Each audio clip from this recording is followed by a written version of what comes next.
Assalamualaikum warahmatullahi wabarakatuh. Sekarang kita akan belajar tentang analytical exposition text. Apa itu analytical exposition text?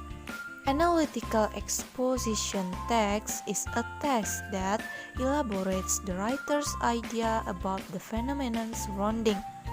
Atau analytical exposition text merupakan teks yang mengelaborasi gagasan penulis tentang fenomena sekitar.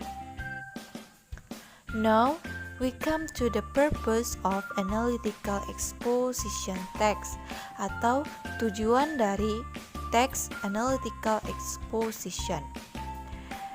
Yang pertama yaitu to persuade the reader or listener that there is something that certainly needs to get attention, atau untuk meyakinkan pembaca atau pendengar bahwa ada sesuatu yang tentunya perlu mendapat perhatian. Yang kedua yaitu to analyze a topic and to persuade the reader that this opinion is correct and supported by arguments, atau menganalisis suatu topik dan meyakinkan pembaca bahwa pendapat ini benar dan didukung oleh argumen.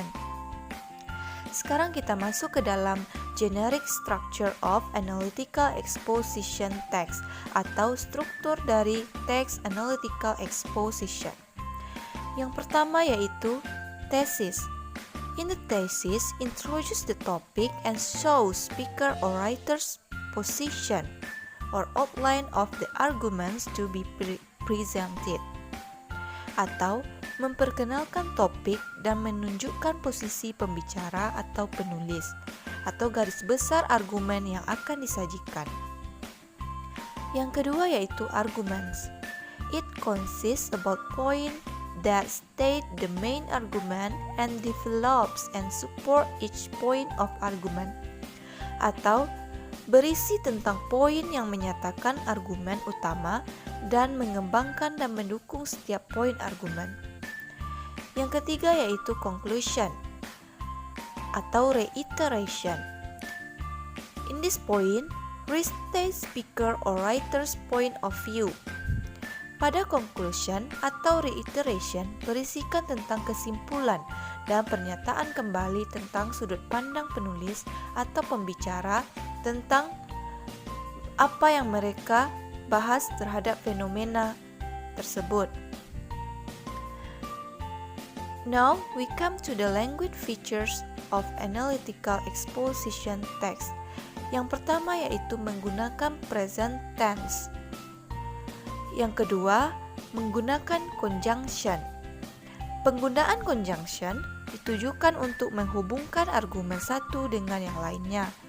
Kata hubung yang lazim digunakan misalnya firstly, secondly, further, besides, in addition, dan lain sebagainya. Yang ketiga menggunakan evaluative word. Evaluative word adalah kata yang digunakan untuk mempresentasikan pendapat perasaan atau penilaian penulis akan suatu hal. Tujuan penggunaannya adalah untuk menekankan seberapa pentingnya topik yang sedang dibahas dalam teks. Evaluative word yang biasanya digunakan misalnya important, valuable, significant, crucial, dan lain sebagainya. Yang keempat, menggunakan compound and complex sentence. Compound sentence merupakan kalimat yang terdiri dari dua buah induk kalimat atau main clause yang dihubungkan dengan coordinate conjunction but or and. Sementara itu, complex sentence tidak terdiri dari dua buah induk kalimat, melainkan hanya satu induk kalimat yang diikuti satu atau lebih anak kalimat atau subordinate clause yang dihubungkan dengan subordinate conjunction seperti since, as, that, when, because, while, which, although, how, if. Oke, itulah materi tentang analytical exposition text. Oke, Thank you for your attention.